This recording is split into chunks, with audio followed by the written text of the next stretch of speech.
Corona का संक्रमण देश में एक बार फिर से फैलना शुरू हो गया है।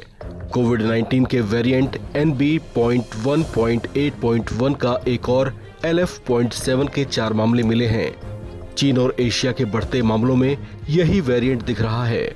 भारतीय SARS-CoV-2 जीनोमैक्स कंसोर्टियम के मुताबिक भारत में कोरोना के नए वेरिएंट से पिछले 24 घंटे में 2 मरीजों की मौत हो गई है। स्वास्थ्य विभाग के मुताबिक मरने वालों में एक महाराष्ट्र के ठाणे का 21 वर्षीय युवक है, जबकि एक बेंगलुरु निवासी 84 वर्षीय बुजुर्ग हैं। देश में कुछ एक्टिव कोरोना के मामले बढ़कर 363 तक पहुंच चुके हैं।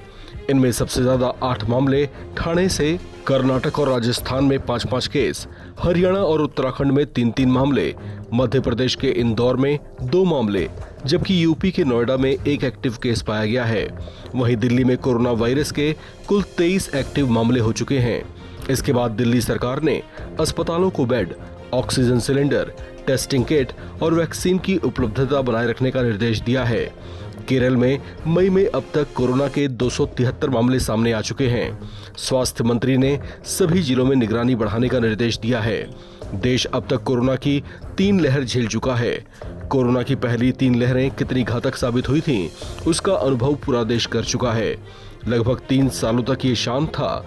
लोग कोरोना को लगभग भुला ही चुके थे और जनजीवन सामान्य चल रहा था। लेकिन इस सामान्य से दिख रहे हालात को वैज्ञानिक और विशेषज्ञ अलग ढंग से देख रहे हैं। लिहाजा इसे इतने हल्के में नहीं लिया जाना चाहिए। इन शंकाओं और संभावनाओं के बीच पिछले कुछ दिनों में कोरोना के संक्रमण दर में कुछ तेजी आती देखी गई है। देश में एक बार फिर से कोरोना के बढ़ते मामलों को देखते हुए केंद्रीय स्वास्थ्य मंत्रालय अलर्ट हो गया है। इसे लेकर केंद्रीय स्वास्थ्य मंत्री ने एक समीक्षा बैठक भी की है। इस बैठक में स्वास्थ्य अनुसंधान विभाग, Indian council of medical research, director general health services और national centre for disease control के अधिकारी शामिल हुए।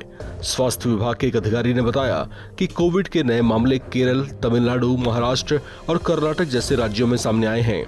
हालांकि ज्यादातर केस हल्के हैं और मरीज होम आइसोलेशन में ठीक हो रहे हैं। दक्षिण एशिया में कोविड के मामलों में उछाल ओमिक्रॉन JN.1 वेरिएंट की वजह से आया है। मेडिकल एक्सपर्ट्स का कहना है कि ये वेरिएंट इस समय दुनिया भर में काफी सक्रिय है, लेकिन वर्ल्ड हेल्थ ऑर्गेनाइजेशन ने इसे चिंताजनक वेरिएंट घोषित नहीं किया है। मौजूदा कोविड मरीजों में आमतौर पर हल्के लक्षण आ रहे हैं। संक्रमित व्यक्ति 4 दिन में ठीक हो जाता है।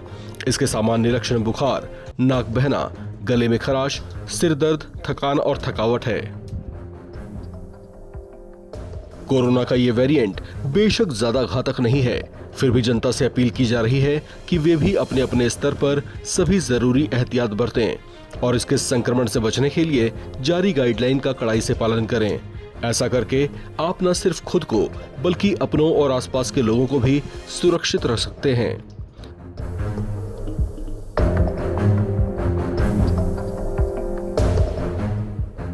इस खबर में फिलहाल इतना ही। बाकी अपडेट्स के लिए आप बने रहें NBT ऑनलाइन के साथ।